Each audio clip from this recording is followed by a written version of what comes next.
Good. How are you? Good. I'm gonna apologize in advance for the birds you're hearing. I had to decide between either really good lighting with birds in the background or terrible lighting with a silent background. So I'm like, I'll go for good lighting this time around. That sounds great. I mean, my there's always people cutting grass outside, so you might hear a lawnmower. Got it. Okay. Well, it will just be an interview filled with a bunch of background noise, but as long as It's a method acting interview, so we'll just be quiet and let the birds and the lawnmowers talk. that would be so funny. I mean, luckily the birds, they're mockingbirds, so they make all this super cool sounds. But being a bit obnoxious right now. So, first of all, thank you for agreeing to do this interview. How are you doing? I'm great. It is so interesting to be at like Comic-Con without being at Comic-Con.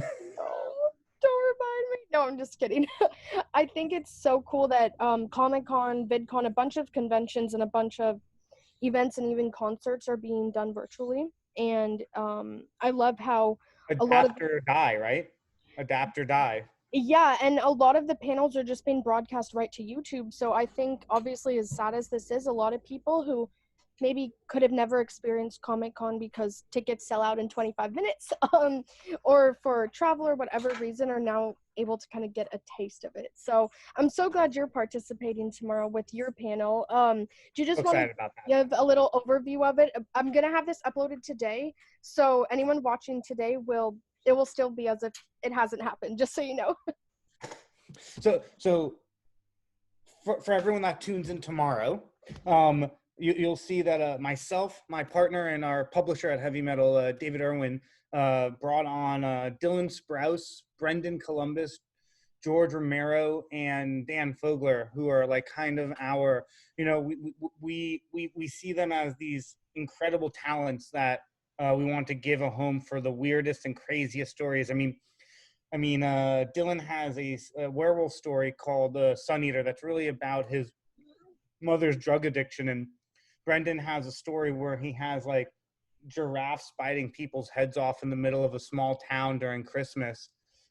George Romero has the zombie king, and Dan Fogler is the most insane creative with such a perfectly focused vision of that insanity that I've ever met. And it is just so incredible to have them, on the heavy metal team. And to your point earlier about, Comic-Con, the silver lining of it being at home. Dan's right now in London filming. George is in Kentucky.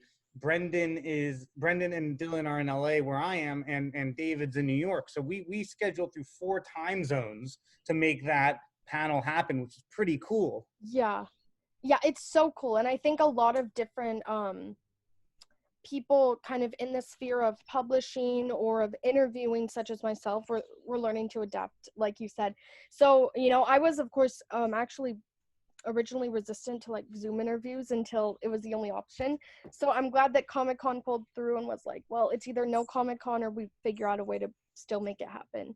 And you have to, right? You really do. And back to your point about how the creators you've brought on are all very different, but also touching on some subjects that are normally shied away from in comics. You're also doing that with Darkwing. I actually saw a preview, and I love how even the characters, even though it's comics, they're diverse and they're of different Totally. ages, of different genders, and there's a strong female, unless I misinterpreted the preview, but I think no, you're nailing it down. Darkwing has an amazing story. So before I like kind of went 2 feet into comics and storytelling, I was 1 foot in, 1 foot out, and I was a tour and production manager in music. And I've toured 43 countries and done hundreds of shows. And I was doing a show 3 years ago in Las Vegas, and my role at those shows is the pyrotechnics. So if you see flames or fireworks or any of that stuff on stage, that's someone like me doing them. And I was in the middle of the show in Vegas, and it just hit me. I was like, what if the USS Enterprise was a planet instead of a ship? And that was just like, I couldn't tell you why I thought about that, but it just hit my head. And then I'm literally like writing like an entire series Bible on my phone during the show. The birds. Yeah, they're these hummingbirds. They're so loud. It's so scary, but it's so cool. I told you we're gonna have all types of That's mishaps. amazing. But no, so I was right. Literally wrote a 4-page series Bible with my thumbs in the notepad on my phone, and that was the impetus for the story. And I kind of built it out. And Gene Roddenberry, as a creator, is always someone that I thought, had a really good pulse on the idea of using science fiction as a lens to tell people the things that they should think about in actual reality. Exactly. And, Yeah.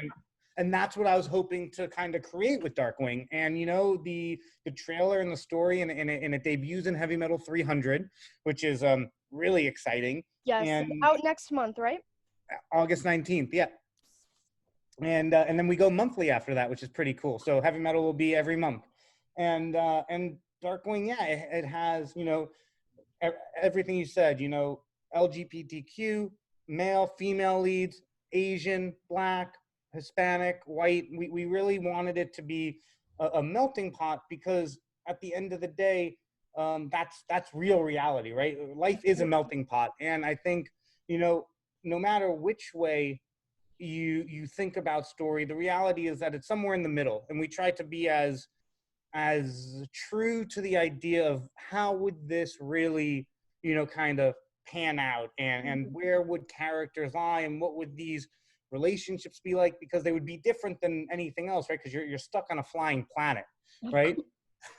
Right, like that is just I don't know, I just thought it was such a cool idea. And yeah, I'm super excited. I mean, I have my creative team, Herman Ponce, who does all the art, and then Proto Bunker out of Mexico City, who does all of the colors, and then I have my creative director, Pete Russo, and one of my creative team members, Bruce Edwards, who just kind of, I always say, a lot of people, like to hide or take credit for things that takes a village to make. And I'm always of the mentality that, like, a rising tide lifts all ships, and it takes a village to create a really great story.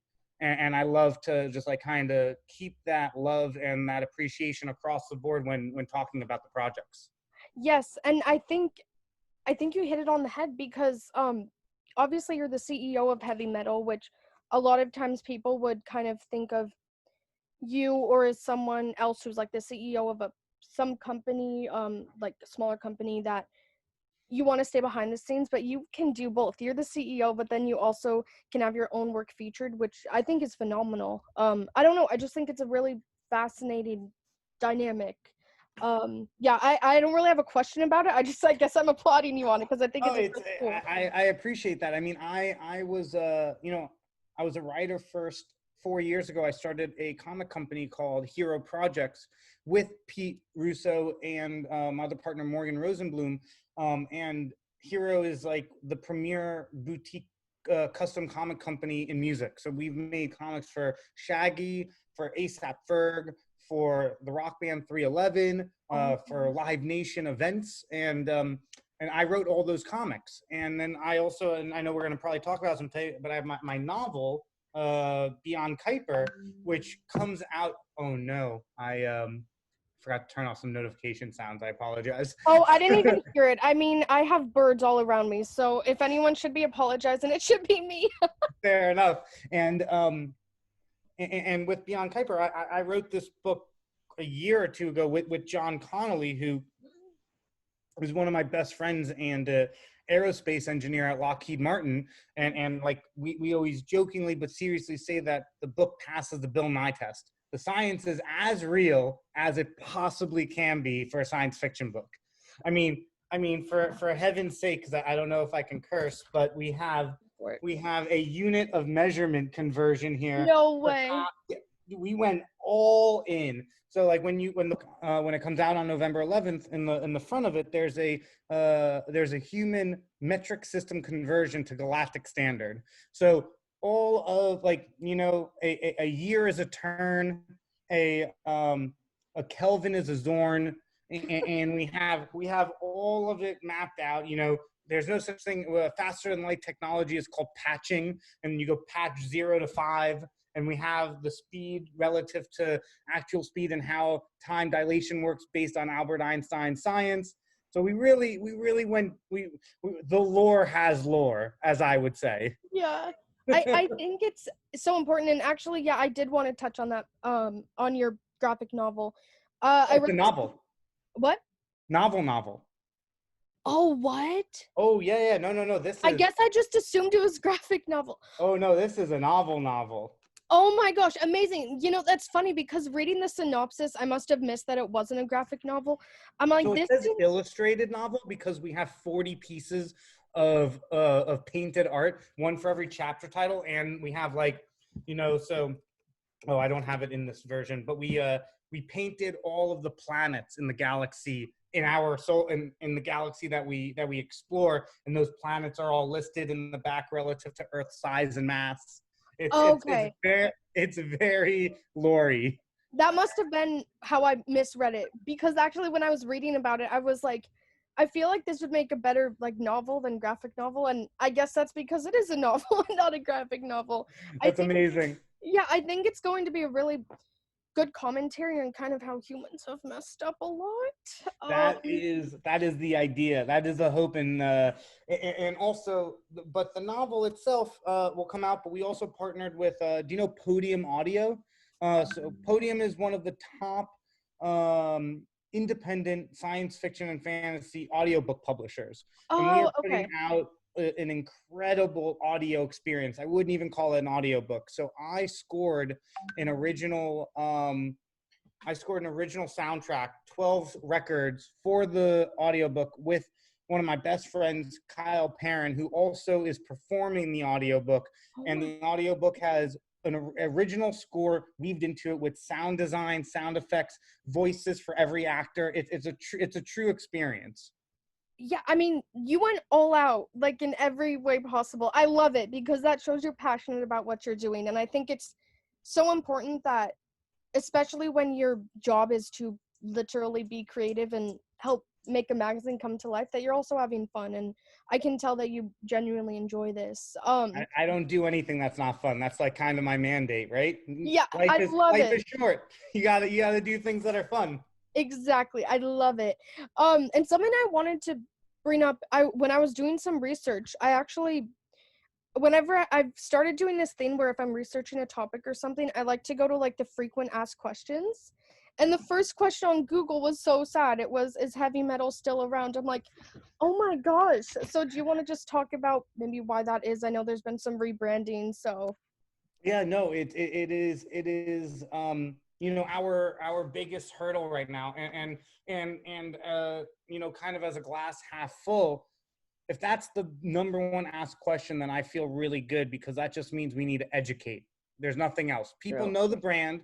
People know what's going on. They just need to know it's around. And it's a brand that's been around for 45 years, which is pretty crazy, right? Oh yeah. We published Alien before it was a movie. We published, Stephen King before anyone knew who Stephen King was. And I saw that. Jack I was Kirby. like, what? We published Jack Kirby as he's writing for Marvel. We interviewed Francis Ford Coppola in '83, and the magazine has a storied history to it. And over the last few decades, the teams that were in place did great things and had their vision. And I don't want to talk bad about anyone, but something that I realized that, and I'm about to go to like 10th level nerd here, but I've always looked at heavy metal as, the ranger from the north. And now Aragorn's coming back to claim the throne of men. And that's what our plan is to bring heavy metal back to its rightful place on the throne of all things science fiction, fantasy, and horror. Yes. And I think you're obviously well on your way, especially now that, first of all, that you're able to still be a part of Comic-Con with potentially, most likely, tons more viewers than you can even have in person, because those convention halls have a capacity, while as YouTube doesn't, unless it crashes, like we just did earlier because of my Wi-Fi. But that's the fun of it, right? That is true. The levity of the whole situation that's going on in the world. You have to just laugh when technology breaks or when something just isn't working the way that you want it to. It's I've come to realize that we're on a roller coaster in unforeseen and uncharted waters, and to do anything but roll with the punches would be tantamount to suicide. Yeah, and I'm glad that we have to, I guess, take ourselves less seriously. I think Amen. that's what I've been trying. Amen. That's one of my goals right now. So and another thing I wanted to touch on is how you actually have been super important, especially during this time. I think a lot of people, especially maybe people who are now working from home or unfortunately have had to go on unemployment, might be going back to their roots or their past loves. So comics are more important than ever right now. But I actually, again, in doing my research, I promise I'm not trying to like flaunt I do my homework. It just No, I love it. There used to be a ban on these types of comics, and I'm like, wait, what? Because now it's such a The good comic authority. yeah, Yeah. and now it's like such a good access point for people who are trying to learn about deep issues, but learn it about it in a way that's either has illustrations or is not just like a textbook. So do you Totally. want to talk about why it's so important? Not only while everyone has downtime, but just in general. We can't I stop think banning harsh culture, I guess. yeah, I think I really enjoy Joe Rogan's comedy, and he has a bit where he talks about that people live to the age of 100, and if we use that as a baseline, then America's 3 people old. And right, exactly. Right, exactly, exactly. And you think about that, and you realize that we're still infants. We're still figuring things out, and content that was banned 50 years ago is a half-life compared to what we are today. And there's a lot of education and a lot of learning in both society, governments, and what content should and shouldn't be shown and how it should be shown. And I think it's really important, to your point, that content like heavy metal, like like any comics, can be a little bit more in your face, brash, loud, graphic than other content, because that is that medium. Not everything needs to be Disney, and that doesn't mean that Disney's bad. Oh, if Disney's you great. said Disney's bad, I would end this call right now. Hold on, just so we're on the same page. Oh my gosh, I love it. And you also, Thor's hammer's in there, and I have the Deathly Hallows, and then I have Dumbledore's wand. So don't worry. Wow, I know. I'm just kidding. But no, I definitely walk the walk that I talk with my nerdum. But I think we've gotten into this PC culture that has been needed in a lot of respects. Yes. But the ability to be loud and talk about things that are uncomfortable is still very important. And if there isn't an outlet to talk about things that aren't appropriate, then no one will really know what that line is. Because I always like to think of it like, if you go into a gym and you pick up a 10-pound weight and you say, I can't do 20 pounds, you'd never know that unless if you picked it up and it dropped. And that sort of understanding that the only way to know what is socially acceptable is to push those boundaries and let the community talk through it and then understand what it is. That is so important to the evolution of narrative throughout society. And PC culture has kind of taken it a little bit too far, where I feel like that voice gets muffled. And I think that voice is really important into helping shape a better society, so that everybody feels equal, everybody is equal, and there's a voice for everyone that walks.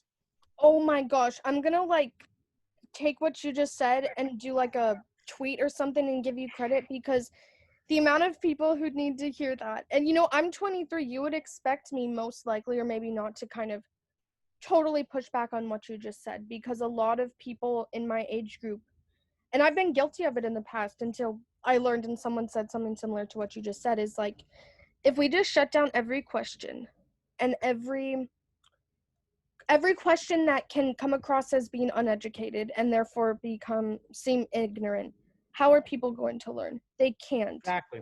And that's something that I think is has been super hard. I think, like, unfortunately, even with the Black Lives Matter movement, I had questions, a lot of questions, and it's a type of thing I'm scared to ask them because I don't want to say the wrong thing. And that is the PC culture and the there's a word for it, Cancel culture? the censoring, the censor culture that Yes. we have. And I think it is, there was a the best example of the opposite of what you're talking about is with I think his name is Deshaun Jackson. Don't quote me if I'm wrong, but there was a Philadelphia Eagles player who posted some anti-Semitic Instagram posts, but didn't realize what he was doing. And he had like a bleeping storm put on him for it. But and that is the part that is similar to what you are talking about. But the part that's atypical is a rabbi reached out to him and said, hey, let me get on a call with you and educate you on why this hurts other people. And then they had that phone call, and then Deshaun Jackson made a post about, hey, I had a really great conversation with this rabbi, and he explained to me the other side, and I see it now, and I want to apologize. And that microcosm of an event is what is so needed throughout everything, because again, the initial action. Oh, sorry, my girlfriend was telling me it was actually a Holocaust survivor, not a rabbi, just so I get my story correctly. And Wow. and the biggest part about it that is important is if you can't if you do something twice, then that's just bad. But doing something once that you are uninformed about, that you are then informed about, and then you change your position, that's evolution. That is what happens in a classroom, right? And we don't invest enough in our classrooms, therefore we're having these questions as adults. Exactly. And I think that is such a powerful anecdote as someone who, like I said, I don't really post too much political things on Twitter or on Instagram, but one time I did, and I was attacked for it pretty badly. It was I was called a misogynist and all this stuff when I didn't even say something misogynistic, and everyone came for me instead of explaining, hey, maybe you should reword this. And I think still, if you just cancel someone, you're going or giving people a list of words to not say, like, oh, you can't say that, but then not having someone such as a Holocaust survivor step in and explain why, Mm-hmm. and why the rhetoric is bad, or why it's divisive, or why that word is rooted in really deep history, we're not going to make progress. So I agree 100%. No, I think the idea of telling people they can't say something versus educating them why it's a mistake to say it is a nuanced difference that we need to, as a society, understand, right? Nobody should tell anybody not to say anything, but people should have enough intelligence and social, understanding that, hey, I understand why I shouldn't say this, therefore I'm not, versus I'm not saying this because someone told me not to say it. Exactly.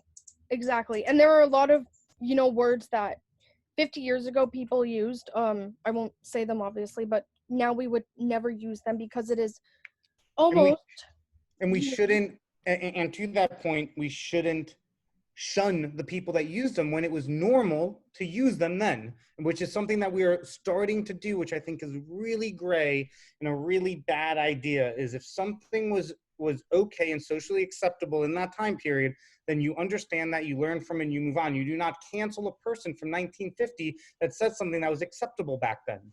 Yes. Now if they still said it, it'd be a completely different story. Oh, but And most of them are dead and hey, can't even defend themselves. That's the problem. that is true. It's a tough world. I think that's the moral of the story. It's a tough world. But to bring it all together, that is why science fiction and hard written stories are so important, because that's where a narrative like this can thrive and people can have that open dialogue and have conversation about it. Yes, exactly. I totally agree. I forgot that was even the question. We got off on a tangent, but I love it because you brought it back to what I was saying. We need to have these outlets to expose people to a harsher culture, if you want to use that term, or just a culture that doesn't shy away from talking about deep-rooted or deep-seated issues. So And another thing, before I wrap up, because I want to make sure we get the self promo in as well. But of course, you've collaborated with a bunch of awesome people, such as Dylan Sprouse, who, as you know, I'm a huge fan of. But you also tend to feature smaller artists, maybe smaller as in this is one of their first times being published, or smaller as in their social following is small. So why do you also think that is crucial? Because there are so many. I think in 2020, a lot of people put a lot of currency on their social media size and not as much currency on the art.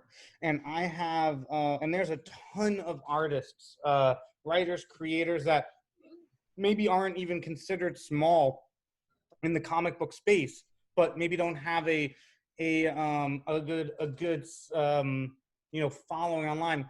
Geraldo Borges, who's doing a graphic novel for me called The Adventures of Adrian James that I'm writing that will debut in December, has drawn for X-Men and Days of Future Past and Darth Vader, and his portfolio is incredible. And like people like him, I mean, we have the current writer of Wonder Woman, Steve Orlando, writing a story for us, and we have Ron Mars and Bart Sears, who are just like comic book legends, and with heavy metal really coming out and having, what a lot of people don't know is, even though social media isn't everything, we do have the third largest social media presence in the comic book industry behind Marvel and DC. Granted, it's like 500,000 people and both of theirs are 70 million.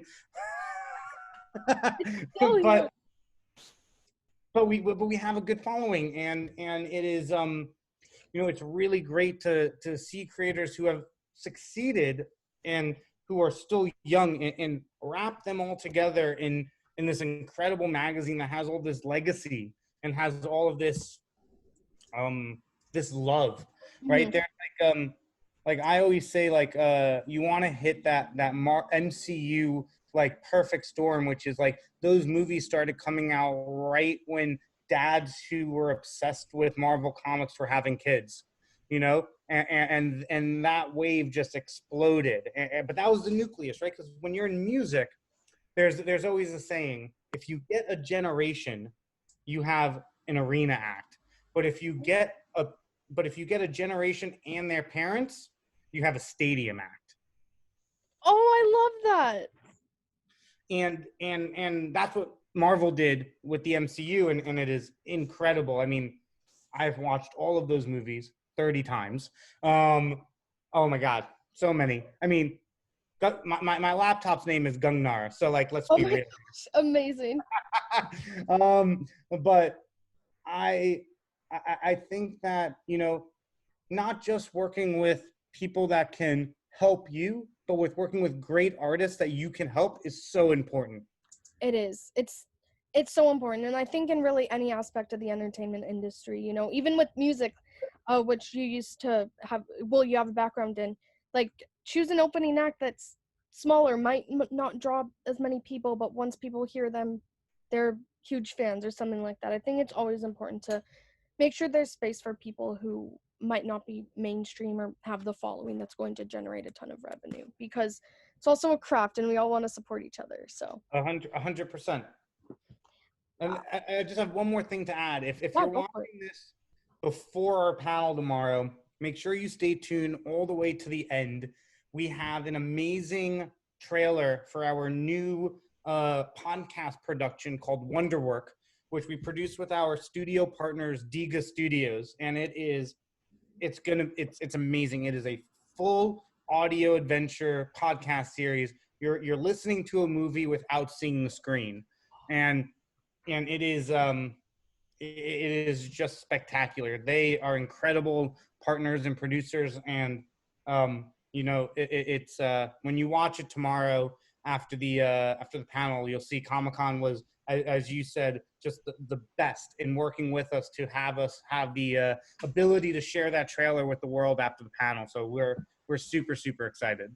Oh, that's awesome. And yeah, anyone I guess who watches it after, I believe that they're going to keep the panel on YouTube. I So think so too. And if not, the podcast series starts August 4th, wherever one finds podcasts in the 21st century. yes, everywhere. Cool. So I can put all the links in the description as well for anyone who watches this after the panel has happened to make sure that they can still see the trailer and whatnot. Amazing. Well, thank you so much. Just one more thing. Technically two wrapped into one. Can you just give Heavy Metal social media, yours, and then I know Heavy Metal's actually doing an online sale for past exclusives, so if you just want to plug that as well. Sure. Yeah. So it's heavymetal.com, at heavy metal on Instagram. I think it's at Heavy Metal ENT on Facebook and Twitter, but you guys can go to the website and find the socials there. My Instagram is at Matthew Medney, and so is my website, matthewmedney.com. I'm not really on Twitter or Facebook, so if you want to find me, Instagram's probably the best place. And we have an amazing promotion called the Archive subscription, which is $60 annually plus shipping, and you get to pick 3 of the archived issues every month. Oh, that's so cool. That's awesome. And that's the exclusive, or that's something else? No, that's the exclusive. That's the exclusive. Okay. And there was a discount as well, right? Oh, yes, 10% off everything in the store for Comic-Con. Amazing. I love it. That makes us feel like we're truly there, because at Comic-Con it's also about shopping for stuff that is cheaper in person. So you're really bringing the entire package to us. Trying to make it as normal in this new normal as we can. No, you're doing a great job. Awesome. Thank you. Thank you so much. And of course, I'll be watching the panel tomorrow. And everyone else, make sure to tune in at the link below. Or if you're watching this after, just go and it should still be live. So, or not live, but posted. Cool. Thank you so much. Thank you. Bye. Bye.